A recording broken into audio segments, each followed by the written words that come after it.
네, 안녕하세요. 개발자 이월입니다. 우리가 이번 시간에는 이제 관계와 조인의 이해라는 걸 좀 알아볼 겁니다. 음, 이 파트는 좀 쉽게 설명을 드려보면은 우리가 이제 데이터 모델링에 대해서 지금 배우고 있는 거잖아요. 사실 이 1과목은 그 전체적으로 이 데이터 모델링의 내용이 나오는 거거든요. 그래서 이 관계와 조인의 이해라는 거는 이 모델링에서 관계가 이제 어떻게 표현되느냐, 그거를 좀 보는 겁니다. 근데 이미 우리가 배웠어요. 뭐 여기 보이는 것처럼 어떤 이런 것들을 자 배웠었는데, 이제 추가적으로 뭐 계층형 데이터 모델이나 상호 베타적 데이터 모델에서는 이거를 어떻게 표현하느냐, 자 그거를 좀 보여드리는 겁니다. 자, 그래서 바로 한번 봐볼게요.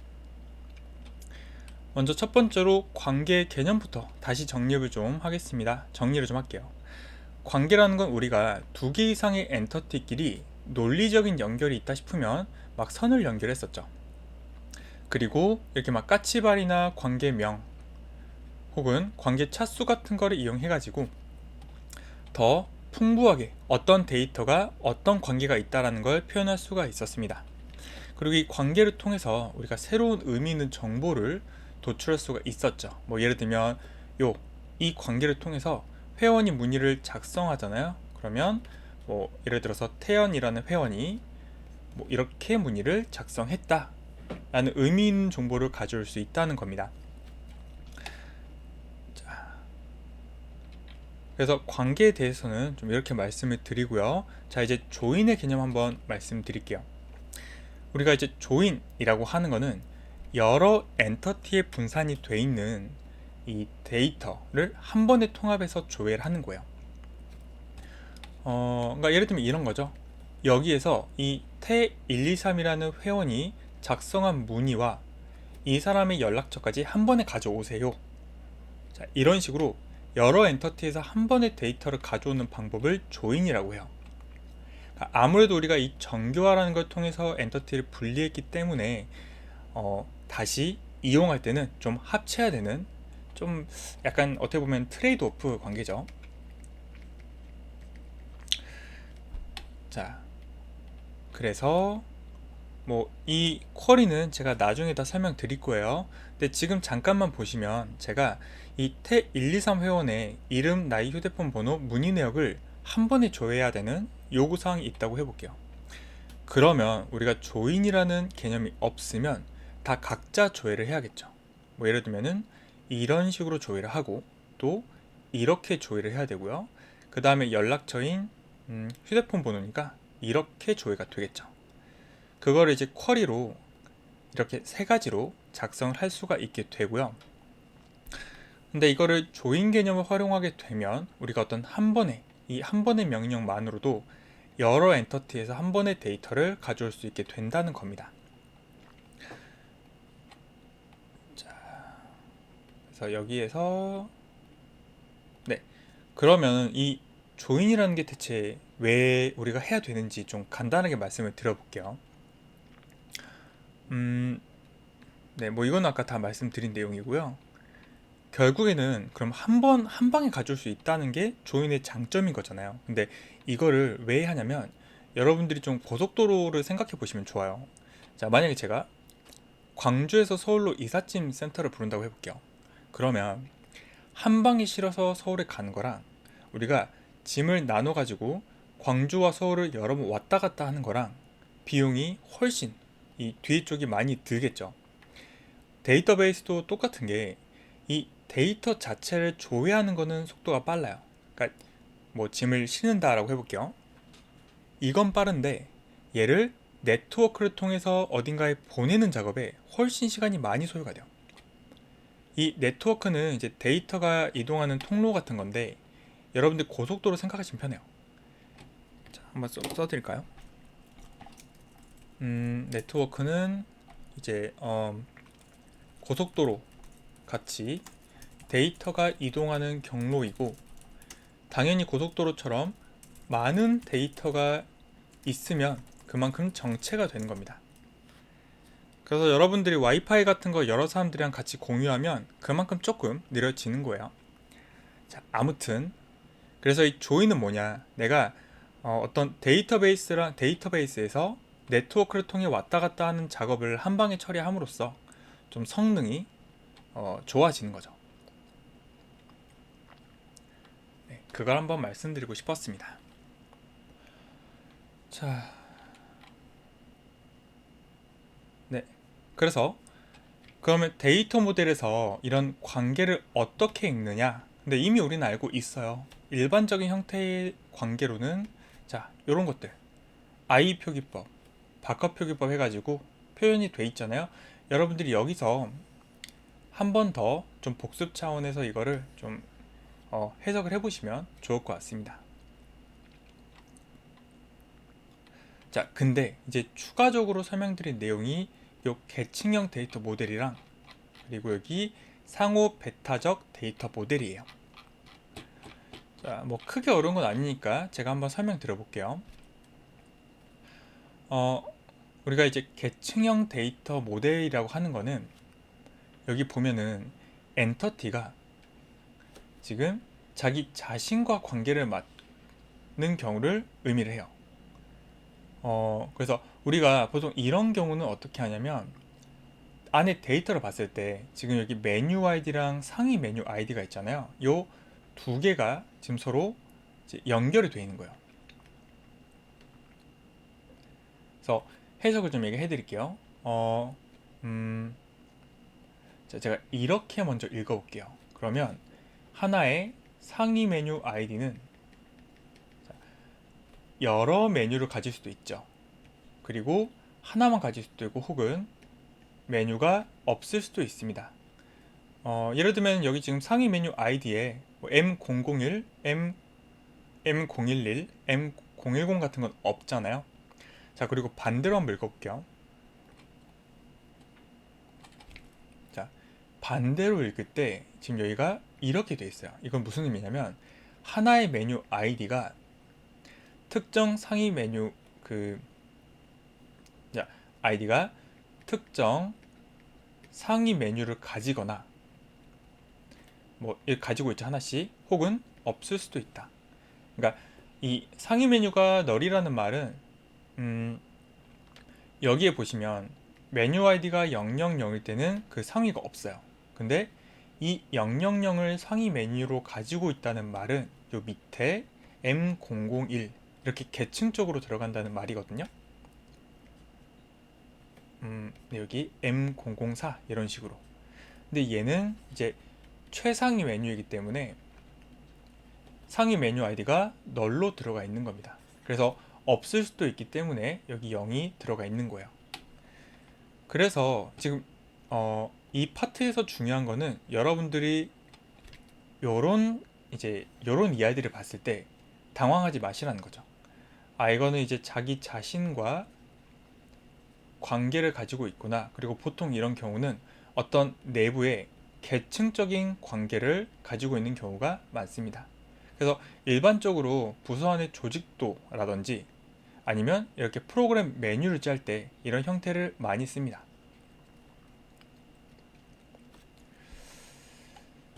자, 그래서 일단 여러분들 여기에 있는 게 좀 헷갈리시면 제가 뭐 이렇게도 그냥 표현해 놨거든요. 그래서 이렇게 갈 때는 자, 상위 메뉴 아이디를 기준으로 보는 거예요. 그래서 하나의 상위 메뉴 아이디가 여러 메뉴 아이디를 가지거나 하나 혹은 없을 수도 있다. 자, 반대로 갔을 때는 그 하나의 메뉴 아이디는 특정 상위 메뉴 아이디를 가지고 있거나 아니면 없을 수도 있다. 아까 위에 보셨던 것처럼 최상위 메뉴라는 거죠. 자, 그래서 저희가 이제 뒤에 가면은 그 계층 쿼리라는 것도 다 이제 설명 나오거든요. 그때 한번 더 설명드릴 겁니다. 그래서 여기에서는 여러분들이 이것만 해석할 수 있어도 잘 하신 거예요. 네, 그래서 이런 내용들 한번 읽어 보시고요. 자, 그 다음에는 상호 베타적 데이터 모델이에요. 자, 우리가 이제 상호 베타적이라는 거는 뭐예요? 어떤 집합 두 개가 있을 때 서로 절대 겹치는 게 없는 거죠. 그러니까 교집합이 없는 거거든요. 뭐 예를 들어 홀수, 짝수 같은 것들은 이제 겹치지 않잖아요. 그리고 이제 실무에서는 약간 개인 법인 같은 거를 많이 이렇게 이용하기도 해요. 이 상호 배타적 데이터 모델로 많이 쓰기도 합니다. 자, 그래서 우리가 만약에 제가 이렇게 개인이라는 엔터티가 있고요. 그러니까 개인 고객, 그리고 법인 고객이라는 엔터티가 있다고 할게요. 그러면 이 둘은 서로 겹치는 데이터가 전혀 없다는 거예요. 그래서 이렇게 배타적으로 설계한 모델을 우리가 상호 배타적 데이터 모델이라고 하고, 이거를 우리가 모델에서 어떻게 표현하느냐가 여기서 물어보는 관건이에요. 자, 그래서 I 표기법에서는 얘가 따로 어떤 이 베타 관계를 지원하지 않거든요. 그래서 그냥 이렇게 선을 그려줍니다. 자, 이거 제가 한번 해석해 드릴게요. 보시면은 지금 학생과 교수가 둘 다 도서 대출 이력이라는 엔티티와 뭔가 관계가 있어요. 뭐 도서 대출 이력이 있다는 거는 뭐 대출을 했다는 그 관계가 있겠죠. 대출한다. 그러면 여기 하나의 학생이 여러 도서를 대출할 수 있고요. 하나 할 수도 있고 아니면 아직 안 할 수도 있다. 그리고 하나의 교수가 똑같이 여러 책을 빌릴 수도 있고 하나만 빌리거나 안 빌릴 수도 있어요.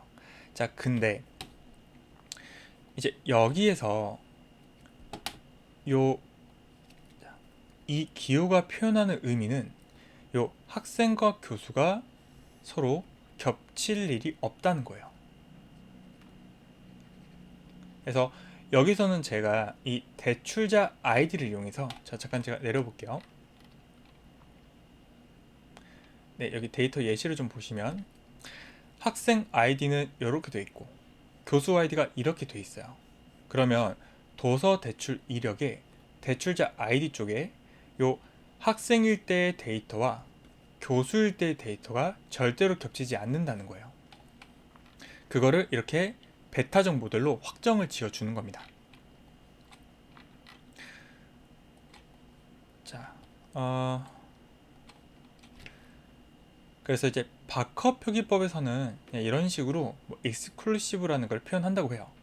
근데 뭐 여러분들이 SQLD 시험에서 이제 그림을 뭐 직접 그리는 건 아니기 때문에 보통 얘를 보여주고 뭐 이런 그 상호 베타 모델의 특징이 뭐냐 막 이렇게 물어볼 겁니다.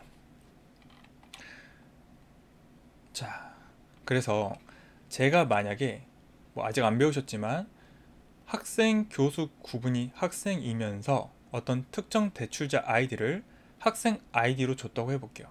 그러면 이 조회를 했을 때 교수 관련된 데이터가 나올 확률은 아예 없다는 거죠.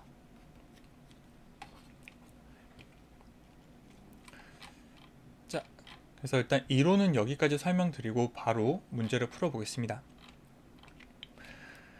자, 첫 번째, 관계에 대한 설명으로 옳지 않은 것은, 자, 관계란 두 개 이상의 엔터티 간의 논리적인 연결이다. 맞는 말이죠. 그리고 실제로는 일대다 관계가 가장 많고 일족이 부모가 되는 경우가 많다. 자, 이것도 맞는 말입니다. 우리가 일반적으로 현실적으로 봤을 때 요 일대 다 선택 관계가 제일 많아요. 여러분들이 정말 그냥 고객과 상품을 한번 생각해 보세요. 그럼 여러분들이 내가 상품을 무조건 하나만 사야 되는 것도 아니고 또 뭐 무조건 이거 무조건 사야 되는 것도 아니잖아요. 그래서 내가 여러 개 살 수도 있고 하나만 살 수도 있고 안 살 수도 있다. 이 케이스가 현실에서 가장 많을 수밖에 없는 거죠. 자, 외부 식별자가 주 식별자에 포함되면 식별 관계죠. 자, 이건 3번이 일단 답이겠고요. 관계는 일반적으로 자식 엔터티에 부모 엔터티의 식별자가 외래키로 존재한다. 자, 맞는 말이죠. 이 부모 엔터티의 PK를 이제 빌려줘야, 자식의 외래키를 빌려줘야 이 엔터티가 서로 데이터의 관계를 가져갈 수가 있는 거예요. 뭐 우리가 이렇게 선만 보면 충분히 알 수 있지만 실제 데이터로 표현하려면 이 PK 값을 여기에 빌려줘야 된다는 겁니다. 자, 그리고 두 번째, 다음 중 조인의 목적과 가장 거리가 먼 것은? 조인을 왜 하느냐라는 거죠. 첫 번째, 정교화돼서 쪼개져 있는 엔터티를 한 번에 통합 조회하려고 하는 거다. 맞는 말이죠. 자, 데이터의 품질 향상을 위해 중복을 허용한다. 자, 이거는 이제 반정교화에 대한 내용입니다.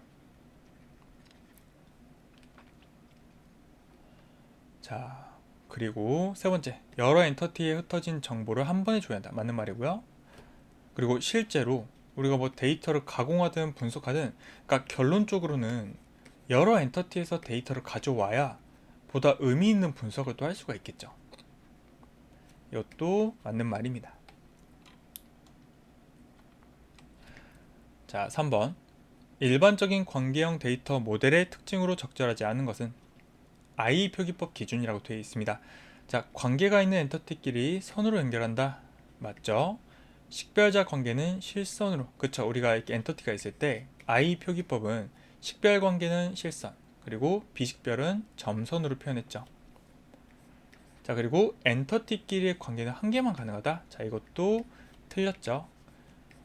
저희가 예전에 그 직원과 이제 부서 엔터티끼리 관계가 두 개 있음을 제가 보여줬었어요.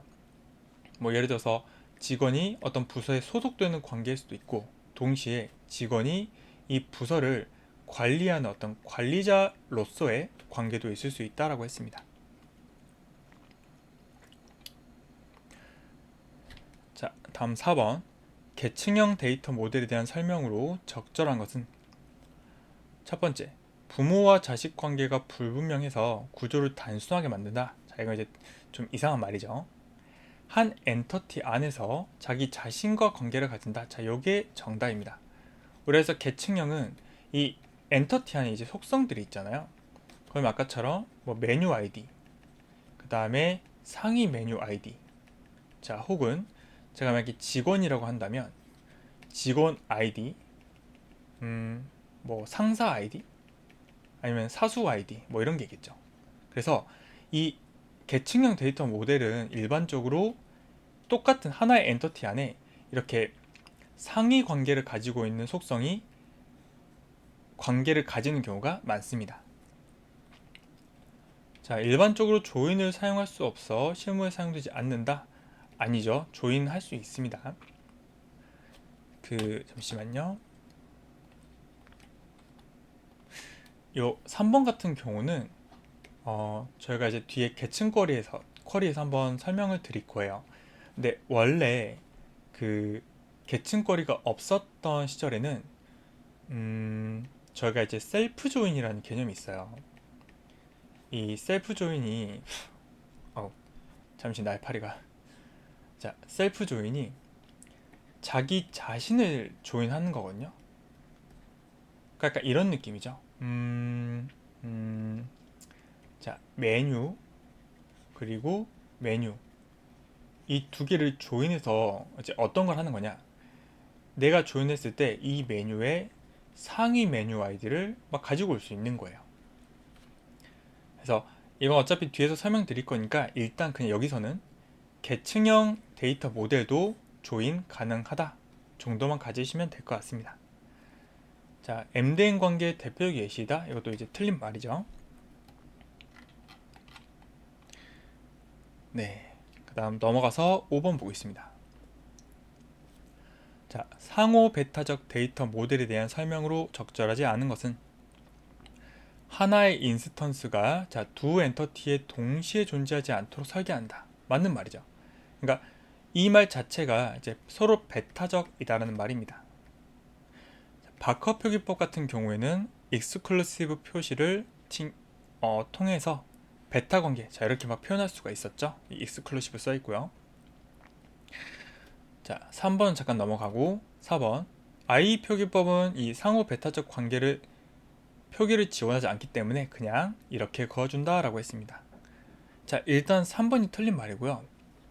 상호 베타적 모델에 대해서 유니온과 유니온 올의 결과는 개수가 일단 같습니다. 자, 이거 제가 추가로 설명드려 볼게요.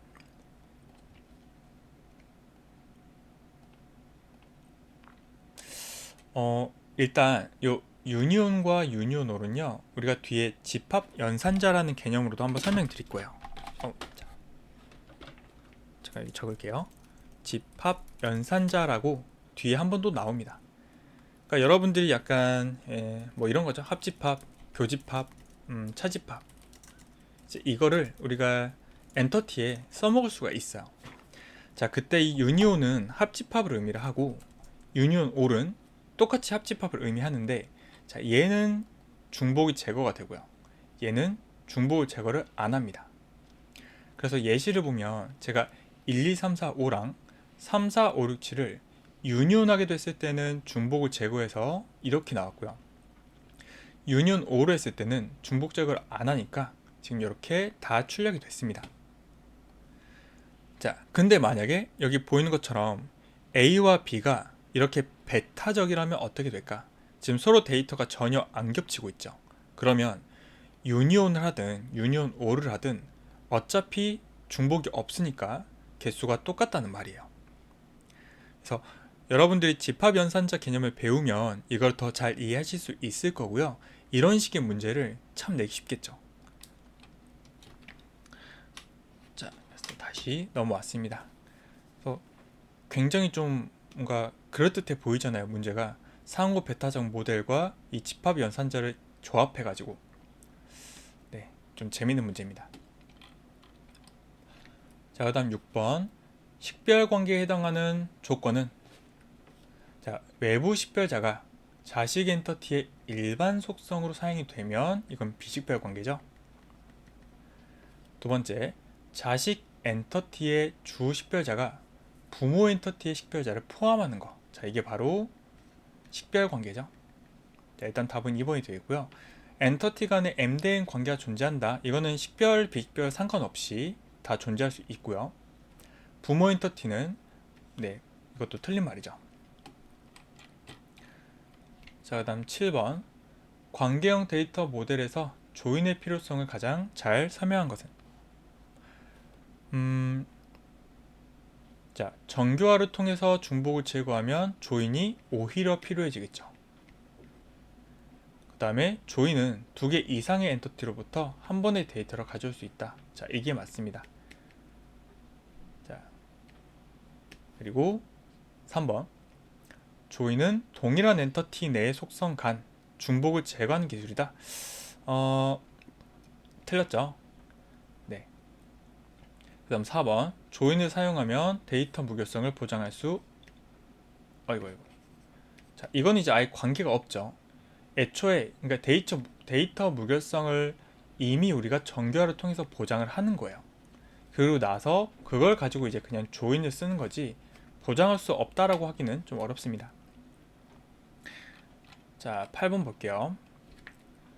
관계형 데이터 모델의 일부이다. 이거를 옳게 해석한 것은, 자, 회원의 회원 아이디가 지금 PK로 들어있어요. 그리고 회원 연락처에 연락처 아이디와 아이가 지금 PK로 들어있고요. 회원 아이디가 이제 외래키로 들어있습니다. 자, 이게 이제 무슨 말이에요? 비식별 관계라는 거죠. 그러니까 회원 연락처는 PK가 따로 있다는 거예요. 그냥 일반 속성으로서 쓰이고 있는 겁니다. 자, 그러면 일단 봤을 때 회원과 회원 연락처는 1대1 관계가 아니라 1대 다관계죠. 왜냐면 뭐 연락처야 그냥 중복 없이 계속 증가할 것이고 회원 아이디는 그냥 계속 똑같은 값이 입력돼도 상관없는 거예요. 이제 1대 다가 일반적으로 가능하다는 거고요. 회원 연락처는 독립적인 인스턴스 생성이 가능하죠. 우리가 비식별 관계가 어떤 좋은 이유가 요 입력되는 회원 그 아이디, 그러니까 부모로부터 입력되는 값이 없어도 어차피 PK는 따로 있기 때문에 데이터 입력이 가능하다라고 했습니다. 일단 답은 2번이겠고요. 3번 회원 아이디가 지금 주 식별자로 사용되므로 회원 연락처는 식별관계다. 자, 틀렸죠. 회원 연락처는 독립 엔터티로 회원 엔터티와 아무런 관계가 없다. 자, 이건 아니죠. 요 엔터티를 빌려서 쓰고 있는 이제 부모 자식 관계인 거예요. 자, 넘어가겠습니다.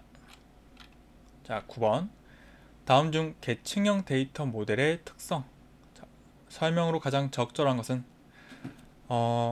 상위 엔터티와 하위 엔터티는 항상 서로 다른 이름의 엔터티로 구성된다. 자, 틀렸죠? 우리가 계층형 데이터 모델은 한 엔터티가 자기 자신을 조인을 하는 거예요. 그래서 이제 동일한 애가 처리가 되는 거고요. 계층형 구조는 데이터 중복을 허용하지 않는다. 이것도 틀린 말이죠. 뭐 다 중복 허용하지 않으면 사용할 수가 없다. 뭐 이건 좀 이상한 말이죠. 자, 그 다음에 3번. 하나의 엔티티가 자기 자신과 관계를 가지는 구조로 상하위 구조 표현이 가능하다. 자, 이게 맞는 말이겠죠. 자, 계층형 모델은 오직 1대1이 아니라 1대 다도 충분히 가능합니다. 자, 이제 마지막 10번.